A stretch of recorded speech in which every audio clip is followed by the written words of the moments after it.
Part 3, The Courtship. 4 of them met in the great council room of the castle. Prince Humperdinck, his confidant, Count Rugen, his father, aging King Lotheron, and Queen Bella, his evil stepmother. Queen Bella was shaped like a gumdrop and coloured like a raspberry. She was easily the most beloved person in the kingdom, and had been married to the king long before he began mumbling. Prince Humperdinck was but a child then, and since the only stepmothers he knew were the evil ones from stories, he always called Bella that, or E.S. for short. Evil stepmother for short. "All right," the prince began when they were all assembled. "Who do I marry? Let's pick a bride and get it done." Aging King Lotheron said, "I've been thinking it's really getting to be about time for Humperdinck to pick a bride." He didn't actually say so much as that, as mumble it. "I've been Humperdinck bumble." Queen Bella was the only one who bothered ferreting out his meanings any more. "You couldn't be righter, dear," she said, and she patted his royal robes. "What did he say?" "He said whoever we decided on would be getting a thunderously handsome prince for a lifetime companion." "Tell him he's looking quite well himself," said the prince. "We've only just changed Miracle Men," the Queen said. "That accounts for the improvement." "You mean you fired Miracle Max?" Prince Humperdinck said. "I thought he was the only one left." "No, we found another one up on the top of the mountains, and he's quite extraordinary. Old, of course, but then who wants a young Miracle Man?" "Tell him I've changed Miracle Men," King Lotheron said. "It came out..." "What did he say?" the prince wondered. "He said a man of your importance couldn't marry just any princess." True, Prince Humperdinck said. He sighed deeply. "I suppose that means Dorina." "That would certainly be a perfect match politically," Count Rugen allowed. Prince Norina was from Gilda, the country that lay just across Florin Channel. In Gilda they put it differently.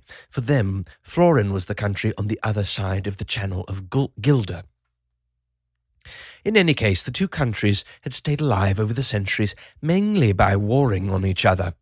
There had been the Olive War, the tuna fish discrepancy, which almost bankrupted both nations, the Roman Rift, which did send them both into insolvency, only to be followed by the discord of the Emeralds, in which they both got rich again, chiefly by banding together for a brief period and robbing everybody within sailing distance. "I wonder if she hunts, though," said Humperdinck. "I don't care so much about personality, just so they're good with a knife." "I saw her several years ago," Queen Bella said. "She seemed lovely, though hardly muscular. I would describe her more as a knitter than a doer, but again, lovely." "Skin?" asked the prince. "Marblish," answered the Queen. "Lips?" "Number or colour?" asked the Queen. "Colour, E.S." "Rosious. Cheeks the same, eyes largest, one blue, one green." Said Humperdinck. "And form?" "Hourglasses, always clothed divinishly, and of course famous throughout Gilda for the largest hat collection in the world." "Well, let's bring her over here for some state occasion and have a look at her," said the prince. "Isn't there a princess in Gilda that would be about the right age?" said the king. It came out, mumble. "Are you never wrong?" said Queen Bella, and she smiled into the weakening eyes of her ruler. "What did he say?" wondered the prince. "That I should leave this very day with an invitation," replied the Queen. And so began the great visit of the Princess Norina. "Me again. Of all the cuts in this version, I feel most justified in making this one. Just as the chapters on whaling and Moby Dick can be omitted by all but the most punishment-loving readers, so the packing scenes that Morgenstern details here are really best left alone. That's what happens for the next 56.5 pages of The Princess Bride. Packing. I include unpacking scenes in the same category. What happens is just this. Queen Bella packs most of her wardrobe, 11 pages, and travels to Gilda, 2 pages. In Gilda, she unpacks, 5 pages, then tenders the invitation to Princess Norina, 1 page. Princess Norina accepts, 1 page. Then Princess Norina packs all her clothes and hats, 23 pages, and together the princess and the queen travel back to Florin for the annual celebration of the founding of Florin City, 1 page. They reach King Lotheron's castle, where Princess Norina is shown her quarters, 1/2 page, and unpacks all the same clothes and hats we've just seen her pack 1.5 pages before, which is 12 pages. It's a baffling passage. I spoke to Professor Bongiorno of Columbia University, the head of the Florinese department, and he said this was the most deliciously satiric chapter in the entire book, Morgenstern's point apparently being simply to show that although Florin considered itself vastly more civilized than Gilda, Gilda was, in fact, the far more sophisticated country, as indicated by the superiority in number and quality of the ladies' clothes. I'm not about to argue with a full professor, but if you ever have had a really unbreakable case of insomnia, do yourself a favor and start reading Chapter 3 of the uncut version. Anyway, things pick up a bit once the prince and the princess meet and spend the day. Norina did have, as advertised, marblish skin, rosish lips and cheeks, largest eyes, 1 blue, 1 green, hourglassish form, and easily the most extraordinary collection of hats ever assembled, wide-brimmed and narrow, some tall, some not, some fancy, some colorful, some plaid, some plain. She doted on changing hats at every opportunity. When she met the prince, she was wearing 1 hat. When he asked her for a stroll, she excused herself shortly to return wearing another, equally flattering. Things went on like this throughout the day, but it seems to me to be a bit too much court etiquette for modern readers, so it's not till the evening meal that I return to the original text. Dinner was held in the great hall of Lotheron's castle. Ordinarily, they would have all supped in the dining room, but for an event of this importance, that place was simply too small. So tables were placed end to end along the centre of the great hall, an enormous draughty spot that was given to being chilly, even in the summer-time. There were many doors and giant entranceways, and the wind gusts sometimes reached gale force. This night was more typical than less. The winds whistled constantly, and the candles constantly needed relighting, and some of the more daringly dressed ladies shivered. But Prince Humperdinck didn't seem to mind, and in Florin, if he didn't, you didn't either. At 8:23, there seemed every chance of a lasting alliance starting between Florin and Gilda. At 8:24, the 2 nations were very close to war. What happened was simply this. At 8:23 and 5 seconds, the main course of the evening was ready for serving. The main course was essence of brandied pig, and you need a lot of it to serve 500 people. So in order to hasten the serving, a giant double door that led from the kitchen to the great hall was opened. The giant double door was on the north end of the room. The door remained open throughout what followed. The proper wine for essence of brandied pig was in readiness behind the double door that led eventually to the wine cellar. This double door was opened at 8:23 in 10 seconds in order that the dozen wine stewards could get their kegs quickly to the eaters. This double door, it might be noted, was at the south end of the room. At this point, an unusually strong crosswind was clearly evident.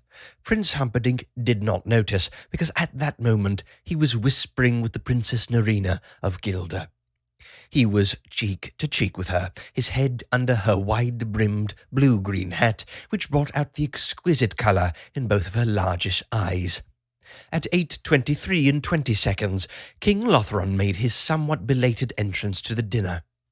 He was always belated now, had been for years, and in the past people had been known to starve before he got there.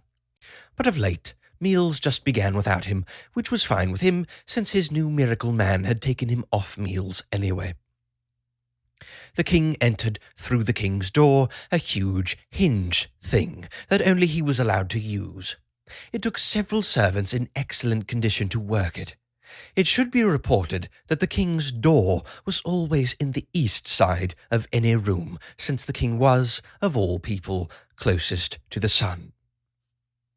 What happened then has been variously described as a norther or sou'wester, depending on where you were seated in the room when it struck. But all hands agreed on one thing. At 8:23 and 25 seconds, it was pretty gusty in the great hall. Most of the candles lost their flames and toppled, which was only important because a few of them fell, still burning, into the small kerosene cups that were placed here and there across the banquet table so that the essence of brandied pig could be properly flaming when served. Servants rushed in from all over to put out the flames, and they did a good enough job, considering that everything in the room was flying this way, that way, fans and scarves and hats. Particularly the hat of Princess Narina. It flew off to the wall behind her, where she quickly retrieved it and put it properly on. That was at 8:23 and 50 seconds. It was too late. At 8:23 and 55 seconds, Prince Humperdinck rose roaring, the veins in his thick neck etched like hemp. There were still flames in some places, and their redness reddened his already blood-filled face. He looked, as he stood there, like a barrel on fire. He then said to Princess Narina of Gilda the 5 words that brought the nations to the brink. "Madam, feel free to flee." And with that he stormed from the great hall. The time was then 8:24. Prince Humperdinck made his angry way to the balcony above the great hall and stared down at the chaos.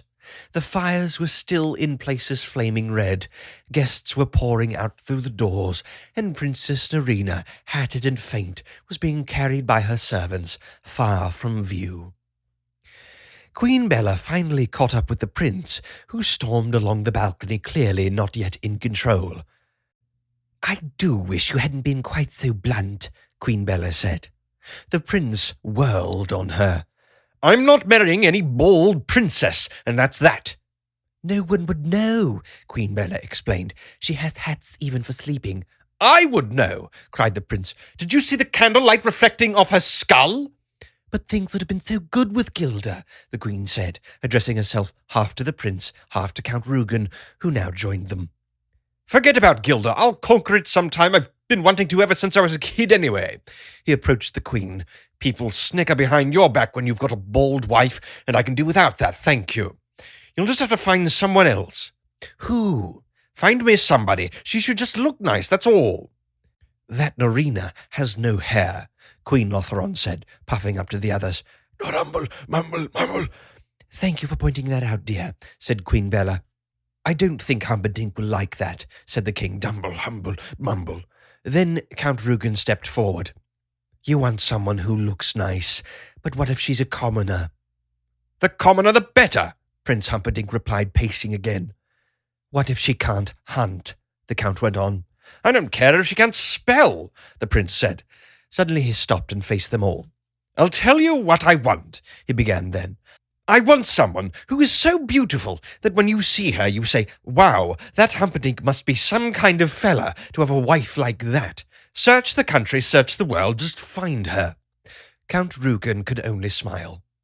"She is already found," he said. It was dawn when the 2 horsemen reined in at the hilltop. Count Rugen rode a splendid black horse, large, perfect, and powerful. The prince rode one of his whites. It made Rugen's mount seem like a plough-puller. "She delivers milk in the morning, sire," Count Rugen said. "And she is truly, without question, no possibility of error, beautiful." "She was something of a mess when I saw her," the count admitted, "but the potential was overwhelming." "A milkmaid." The prince ran the words across his rough tongue. "I don't know that I could wed one of them, even under the best of conditions. People might snicker that she was the best I could do." "True," the count admitted. "If you prefer, we can ride back to Florence City without waiting." "We've come this far," the prince said. "We might as well wait." His voice quite simply died. "I'll take her," he managed, finally, as Buttercup rode slowly by below them. "No one will snicker, I think," the count said. "I must court her now," said the prince. "Leave us alone for a minute." He rode the white expertly down the hill. Buttercup had never seen such a giant beast or such a rider. "I am your prince, and you will marry me," Humperdinck said. Buttercup whispered, "I am your servant, and I refuse." "I am your prince, and you cannot refuse." "I am your loyal servant, and I just did." "Refusal means death." "Kill me, then." "I am your prince, and I am not that bad. How could you rather be dead than married to me?" "Because," Buttercup said, "marriage involves love, and that is not a pastime at which I excel. I tried once, and it went badly, and I am sworn never to love another." "Love," said Prince Humperdinck. "Who mentioned love? Not me, I can tell you. Look, there must always be a male heir to the throne of Florin. That's me. Once my father dies, there won't be an heir, just a king. That's me again. When that happens, I'll marry and have children until there is a son. So you could either marry me and be the richest and most powerful woman in 1,000 miles and give turkeys away at Christmas and provide me a son, or you can die in terrible pain in the very near future. Make up your own mind." "I'll never love you." "I wouldn't want it if I had it." "Then by all means, let us marry."